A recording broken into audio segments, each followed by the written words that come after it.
नमस्कार साथियों, welcome to पहचान क्लासेस। पहचान क्लासेस के यूट्यूब चैनल पर आप सभी का बहुत बहुत स्वागत है। देखिए मित्रों, आज हम बात करने वाले हैं राजस्थान अध्ययन की टेस्ट सीरीज़ के अंतर्गत, जो कि आपको डेली लाइव क्लास मिलती है रोज़ रात को 8 बजे। उसी की कड़ी में हम जो है बात करने वाले हैं आज की क्लास 6 के अध्याय नंबर 4 के बारे में। इससे पहले जो है हमने क्लास 7 और क्लास 8 के सारे टॉपिक जो हैं ऑब्जेक्टिव क्वेश्चन के माध्यम से कंप्लीट कर लिए हैं। अगर आपने वो वीडियो नहीं देखे हैं तो वीडियो के डिस्क्रिप्शन में लिंक उनका दिया हुआ है, आप जाकर जल्दी से जो है वो वीडियो भी जरूर वॉच कर लीजिएगा। ठीक है, चलिए तो आज हम बात करेंगे क्लास 6 के अध्याय नंबर 4, राजस्थान में प्राचीन सभ्यता स्थल। ठीक है ना, इसके बारे में बात करने वाला है। इस टॉपिक से जितने भी इंपॉर्टेंट क्वेश्चन रहेंगे वो सारे मैंने इस वीडियो में शामिल किए हैं, तो आप इस पूरी वीडियो को जो है लास्ट तक जरूर देखना। और एक बार जो है फटाफट आप सभी जो है अपने इस वीडियो को जो है अपने सभी मित्रों को शेयर कर लीजिएगा। ठीक है ना, रोज रात को 8 बजे आप मेरे साथ जुड़े रहिएगा। और इस टेस्ट सीरीज के माध्यम से आप आरबीएससी की जितने भी बुक्स हैं क्लास 6 से लेकर क्लास 12 तक, वो सारी की सारी कंप्लीट जरूर कीजिएगा। ठीक है ना, क्योंकि राजस्थान का चाहे कोई भी एग्जाम हो उसमें इन बुकों से क्वेश्चन बनता ही बनता है। ठीक है ना, तो उसी को ध्यान में रखते हुए मैंने जो है ये टेस्ट सीरीज शुरू की है। बिल्कुल फ्री है, कोई कॉस्ट नहीं है इसकी। ठीक है ना, फ्री ऑफ कॉस्ट है। ठीक है, तो आप जरूर जो है इसे भी पूरा देखते रहिएगा। पर डे आपको क्लास मिलती रहेगी 8 बजे रात को, जो है आप इस क्लास को ज्वाइन जरूर करते रहिएगा। ठीक है, चलिए बाकी क्लासें भी जो है आप देख लीजिएगा। अभी हम 6 के टॉपिक नंबर 4 की बात करते हैं। देखिए फर्स्ट क्वेश्चन लिखा हुआ है कि कालीबंगा सभ्यता स्थल किस जिले में स्थित है। कालीबंगा जो है वो कौन से जिले में स्थित है। कालीबंगा जो है वह स्थित है कहाँ पर, हनुमानगढ़ जिले में। कहाँ पर, हनुमानगढ़ जिले में, अर्थात डी ऑप्शन जो है वो यहाँ पे हमारा बिल्कुल करेक्ट रहेगा। ठीक है, चलिए नेक्स्ट दिया हुआ है, कालीबंगा सभ्यता किस नदी के किनारे स्थित है। तो कालीबंगा सभ्यता कौन सी नदी के किनारे स्थित है भाई, घग्गर नदी के किनारे पर। कौन सी नदी के किनारे पर है ये है घग्गर नदी के किनारे पर। ठीक है, याद रखना, ये घग्गर नदी के किनारे पर स्थित है कालीबंगा सभ्यता। ठीक है, फिर देखिए नेक्स्ट लिखा हुआ है, नेक्स्ट क्वेश्चन नंबर 3 है, अशोक का भाब्रू शिलालेख कहाँ से प्राप्त हुआ। अशोक का भाब्रू शिलालेख जो है वो कहाँ से प्राप्त हुआ है। तो कहाँ से प्राप्त हुआ, अशोक का भाब्रू शिलालेख जो है वो बैराट सभ्यता से प्राप्त हुआ है। और बैराट सभ्यता कहाँ है, जयपुर के अंतर्गत। कहाँ है भाई, ये जयपुर के अंतर्गत है। ठीक है, चलिए नेक्स्ट देखिएगा, निम्नलिखित में से कालीबंगा सभ्यता से संबंधित है। इस अब देखना है कि इनमें से कालीबंगा सभ्यता से संबंधित कौन सा व्यक्ति है। ठीक है, तो देखो एक तो अमलानंद घोष है जिन्होंने कालीबंगा सभ्यता की खोज की थी, पहली बात तो ये तो बिल्कुल इससे संबंधित है। फिर हैं कि डॉक्टर बीबी लाल और बीके थापर, इन दोनों ने जो है इसका उत्खनन कार्य किया था, तो ये भी इनसे रिलेटेड है। और एक है एमडी खरे, ये भी इससे संबंधित है, इन्होंने भी जो है यहाँ पर उत्खनन कार्य में कार्य किया था। ठीक है, चलिए तो डी ऑप्शन जो है उपरोक्त सभी, वो यहाँ पर जो है हमारा आंसर बिल्कुल करेक्ट रहेगा। और एक चीज़ में तो याद रखना कि ये बाकी के जो 2-3 नाम है ये तो मिल जाते हैं, लेकिन एमडी खरे का जो नाम है ये मोस्ट ऑफ बुक्स के अंतर्गत नहीं है, तो इसको आप कंप्लीटली याद रखना, क्योंकि ये भी कालीबंगा सभ्यता से संबंधित ही है। ठीक है, चलिए नेक्स्ट देखते आगे, नाचता हुआ पक्षी किस सभ्यता से प्राप्त हुआ है। नाचता हुआ सभ्यता जो है उसके अवशेष कहाँ से, नाचते हुए पक्षी किस सभ्यता से मिला है। तो इसका आंसर जो है वह क्या रहेगा, यह मिला है बैराट सभ्यता से। किससे मिला भाई, बैराट सभ्यता से मिला है। ठीक है, चलिए तो ये ऑप्शन जो है इसका बिल्कुल हमारा करेक्ट रहेगा। फिर देखिए हम नेक्स्ट क्वेश्चन के बारे में बात करते हैं कि किस सभ्यता से 8 पंचमार्क और 28 भारतीय यूनानी शासकों की मुद्राएं मिली है। क्या, 8 तो पंचमार्क और 28 जो है वो भारतीय यूनानी शासकों की मुद्राएं मिली हैं। और टोटल जो है ये कितनी हो गई, 8 प्लस 28 को अगर हम ऐड करें तो टोटल कितनी हो जाती है, 36 मुद्राएं मिली है। कहाँ से मिली है ये 36 मुद्राएं, तो यह जो है वो प्राप्त हुई कहाँ से, बैराट सभ्यता से। कहाँ से भाई, बैराट सभ्यता से, यानी कि सी ऑप्शन इसका हमारा बिल्कुल करेक्ट रहेगा। ठीक है, चलिए नेक्स्ट देखिएगा, नेक्स्ट क्वेश्चन दिया हुआ है, निम्नलिखित में से किस सभ्यता की खुदाई में सिंधु सरस्वती सभ्यता काल का एक नगर मिला है जिसके मकानों में ईंटों का प्रयोग हुआ है। देखिए काफ़ी अच्छा क्वेश्चन है कि कौन सी सभ्यता की खुदाई की गई तब वहाँ पर जो है एक सिंधु सरस्वती सभ्यता काल का एक नगर मिला, और वहाँ पर जो मकान है उनमें ईंटों का प्रयोग किया गया है।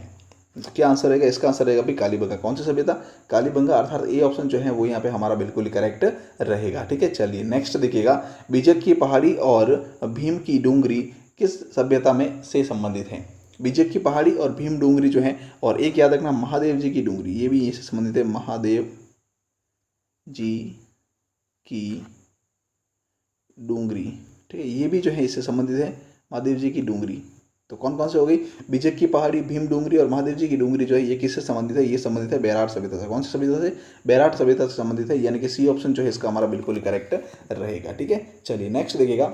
नेक्स्ट लिखा हुआ है निम्नलिखित में से किस सभ्यता से जुते हुए खेत के साक्ष्य प्राप्त हुए। काफी अच्छा क्वेश्चन है, जुते हुए खेत के साक्ष्य कहाँ से प्राप्त हुए, तो यह कालीबंगा से प्राप्त हुए। ठीक है, तो बी ऑप्शन जो है इसका बिल्कुल ही करेक्ट रहेगा। ठीक है, और याद रखना यहाँ पे जुते हुए खेत के साक्ष्य मिले हैं, और यहाँ पर दो फसलें जो है एक साथ उगाई जाती थी। ठीक है ना, ग्रिड प्रणाली के माध्यम से, मतलब कि जो खेत थे ना, जैसे कि फॉर एग्जांपल देख लो आप, जैसे कि ये एक खेत बना हुआ है, इस खेत के अंदर क्या होता है, आड़ी से वो खेती करते थे। कैसे, ऐसे खेती करते थे एक तो, ठीक है, और फिर उसके साथ साथ आप जो इस प्रकार से भी खेती करते थे। तो मतलब कि दो फसलें जो है एक साथ उगाते थे। क्या, दो फसलें एक साथ उगाते थे यहाँ पे। ठीक है, चलिए नेक्स्ट देखिए, किस सभ्यता से हाथ से बुने हुए वस्त्र प्राप्त हुए। बिल्कुल, ये भी काफ़ी अच्छा क्वेश्चन है कि हाथ से बुने हुए वस्त्र जो हैं कौन सी सभ्यता से प्राप्त हुए हैं। तो हाथ से बुने हुए वस्त्र जो हैं ये प्राप्त हुए कहाँ से, एक तो हुए बैराट से और दूसरा हुआ है बालाथल से। ये दोनों ही स्थान ऐसे हैं जहाँ से हाथ से बुने हुए वस्त्र प्राप्त हुए, बाकी कहीं से भी जो है बुने हुए वस्त्र प्राप्त नहीं हुए। तो ए और बी जो है वो यहाँ पे हमारा बिल्कुल करेक्ट आंसर रहेगा, अर्थात डी ऑप्शन जो है वो सही रहेगा। ठीक है, चलिए अगला क्वेश्चन देखिएगा। आगे को देखने से पहले मित्रों एक और सूचना आपको दे दूं कि हमारे इस चैनल के माध्यम से रोज सुबह डेली लाइव क्लास मिलती है, सुबह 7:30 बजे, यानी कि 7:30 पर जो है आपको लाइव क्लास मिलती है। किसकी, राजस्थान करंट अफेयर्स की, जो कि काफ़ी इंपॉर्टेंट है हर एक एग्जाम के लिए, क्योंकि राजस्थान का चाहे कोई भी एग्जाम हो उसमें राजस्थान करंट से संबंधित क्वेश्चन आते ही आते हैं। तो आप जो है ये क्लास जरूर ज्वाइन कीजिएगा, रोज सुबह 7:30 बजे। ज़्यादा बड़ी नहीं होती, सिर्फ 10 से 15 मिनट की क्लास होती है। कितनी, 10 से 15 मिनट की क्लास होती है, और उसमें मैं अच्छे अच्छे क्वेश्चंस जितने भी होते हैं पर डे जो है आपके लिए लेकर आता हूं। तो उसको जो है आप जरूर ज्वाइन करते रहिएगा सुबह 7:30 बजे। ठीक है, चलिए नेक्स्ट देखते हैं। ताम्र संचयी संस्कृति कहा जाता है। अब देखिए, ताम्र संचयी संस्कृति जो है किसे कहा जाता है, ताम्र संचयी संस्कृति जो है वह कहा जाता है किसे, गणेश्वर सभ्यता। किसे कहता है भाई, गणेश्वर सभ्यता को कहता है, यानी कि सी ऑप्शन जो है इसका हमारा बिल्कुल ही करेक्ट रहेगा, ताम्र संचयी संस्कृति। ठीक है, चलिए नेक्स्ट देखते हैं। नेक्स्ट लिखा हुआ है कि सर्वप्रथम किस धातु का प्रयोग किया गया है। सर्वप्रथम जो है कौन से धातु का प्रयोग किया गया है, तो सबसे पहले जो है तांबा का प्रयोग किया जाता है। किसका, तांबा का प्रयोग किया गया, अर्थात डी ऑप्शन जो है यहाँ पे हमारा बिल्कुल ही करेक्ट रहेगा। फिर देखिए नेक्स्ट लिखा हुआ है कि अग्निकुंड वेदिकाओं के साक्ष्य कहाँ से प्राप्त हुए। ये भी काफी अच्छा क्वेश्चन है, बहुत बार एग्जाम में पूछा गया, इसे भी आप कंप्लीट याद जरूर रखना कि अग्निकुंड अर्थात वेदिकाओं के साक्ष्य जो है कहाँ से प्राप्त हुए हैं। तो अग्निकुंड या वेदिकाएं कहे हम, इसके साक्ष्य जो प्राप्त हुए कहाँ से, कालीबंगा से प्राप्त हुए। कहाँ से हुए भाई, कालीबंगा से, अर्थात ए ऑप्शन जो है वो यहाँ पे हमारा बिल्कुल ही करेक्ट रहेगा। ठीक है, चलिए नेक्स्ट लिखा हुआ है कि 10वीं या 11वीं शताब्दी में किस सभ्यता को आघाटपुर के नाम से जाना जाता था। काफी अच्छा क्वेश्चन है कि आघाटपुर के नाम से जो है कौन सी सभ्यता को जाना जाता था, आघाटपुर। ठीक है, तो आघाटपुर के नाम से जो है वह जाना जाता था भाई आहार सभ्यता। कौन सी सभ्यता को, आहड़ सभ्यता को, यानी कि डी ऑप्शन जो है यहाँ पे बिल्कुल हमारा करेक्ट रहेगा। ठीक है, चलिए आगे बढ़ते हैं। और एक चीज याद रखना, आहड़ को ही जो है धूलकोट के नाम से भी जानते थे। किस नाम से, धूलकोट के नाम से भी इसे जाना जाता था। ठीक है, चलिए आगे बढ़ते हैं। नेक्स्ट है कि राजस्थान में ताम्र सभ्यता के अवशेष निम्नलिखित में से कौन से क्षेत्र से प्राप्त हुए हैं। काफी अच्छा क्वेश्चन है, थोड़े बहुत भी साक्ष्य मिले हैं, लेकिन मिले हैं किसके, ताम्र सभ्यता से। कहाँ से, राजस्थान से। तो राजस्थान के अंदर के ताम्र सभ्यता के अवशेष कहाँ से मिले हैं, तो देखो एक तो कालीबंगा से भी मिले, गणेश्वर से मिले और आहड़ से मिले, अर्थात उपयुक्त सभी, यानी कि डी ऑप्शन जो है वो यहाँ पे हमारा करेक्ट रहेगा, उपयुक्त सभी। देखो, ताम्र संचयी संस्कृति कहो या ताम्र की जननी कहो, जननी जो है किसे कहा जाता था, वो कहा जाता था इसे, किसे, गणेश्वर सभ्यता को। किसकी, ताम्र की जननी, ताम्र की जननी कहो या ताम्र संचयी संस्कृति को, ये किसे कहा जाता था, गणेश्वर सभ्यता को। गौर, गणेश्वर सभ्यता कहाँ है, नीम का थाना सीकर के अंतर्गत कांतली नदी के किनारे पे। ठीक है, तो ये चीज याद रखना। बाकी जो है तांबा बाकी सब जगह भी थोड़ा थोड़ा मिला है। तो कालीबंगा, गणेश और आहड़ ये तीनों ही इंपॉर्टेंट क्षेत्र हैं जहाँ से ताम्र सभ्यता के अवशेष भी प्राप्त हुए हैं। ठीक है, चलिए नेक्स्ट देखिएगा। नेक्स्ट लिखा हुआ कि गाय के मुख वाले प्याले, और फिर है कि तांबे के बैल, फिर कांसे के दर्पण, हाथी दांत का कंगा, और 25 फिर है कि निम्नलिखित में से, इसको थोड़ा सा हटा दीजिए, अब ये कुछ नहीं है। ठीक है, फिर है, हाँ, निम्नलिखित में से असत्य बताना। अब जो है ये सारी चीज़ें जो है कहाँ से प्राप्त हुई, इसके बारे में असत्य कथन हमें बताना है। ठीक है, अच्छा ये सब मिक्स हो गए क्या, डबल क्वेश्चन मिक्स हो गए हैं यहाँ पे शायद, चलो देखते क्या है यहाँ पे। ठीक है, तो बागोर सभ्यता, उजियाना सभ्यता, अच्छा अच्छा सब मिक्स हो गए यहाँ पे लगता है। चलो कोई बात नहीं, देखते हैं, इस क्वेश्चन को अलग कर लेता हूँ। ठीक है, फिर फिर आता है भिनवाल सभ्यता, फिर आता है जालोर पचमदा सभ्यता, और फिर आता है राजसमंद के अंतर्गत है ना, फिर है नौ सभ्यता चित्तौड़गढ़ के अंदर। चलो कोई बात नहीं, छोड़ दो इस क्वेश्चन को, ठीक है। नेक्स्ट देख लो आप आगे। हाँ, धूलकोट के नाम से कौन सी सभ्यता जानी जाती है? काफ़ी अच्छा क्वेश्चन है कि धूलकोट के नाम से कौन सी सभ्यता को जाना जाता था। तो धूलकोट के नाम से मैंने बताया अभी आपको, आहड़ सभ्यता को जाना जाता है। कैसे? आहड़ सभ्यता को, यानी कि बी ऑप्शन जो है इसका हमारा बिल्कुल करेक्ट है। धूलकोट के नाम से किसे जाना जाता था भाई? आहड़ सभ्यता को जाना जाता था, ठीक है। चलिए नेक्स्ट देखते हैं। क्वेश्चन नंबर 18 कह रहा है कि किस सभ्यता में मकानों की दीवारें पत्थरों एवं मिट्टी से बनी हुई थी, जिनकी छत जो है वो बांस और केलू से बनी हुई थी। काफ़ी अच्छा क्वेश्चन है ये भी कि कौन से सभ्यता के अवशेष मिले जहाँ पर मकानों की दीवारें जो हैं वो पत्थरों से और मिट्टी से बनी हुई थी और उनकी छत जो है वो कहाँ से? बांस और केलू से बनी हुई थी। तो क्या करेक्ट आंसर रहेगा इसका? वो सभ्यता कौन सी थी? तो वह थी भी आहड़ सभ्यता। कौन सी? आहड़ सभ्यता, यानी कि जिसे हम आगाटपुर कहते हैं। क्या कहते हैं भाई? आहड़ को ही आगाटपुर के नाम से जाना जाता है, तो आगाटपुर सभ्यता, यानी कि सी ऑप्शन जो है इसका बिल्कुल हमारा सही रहेगा।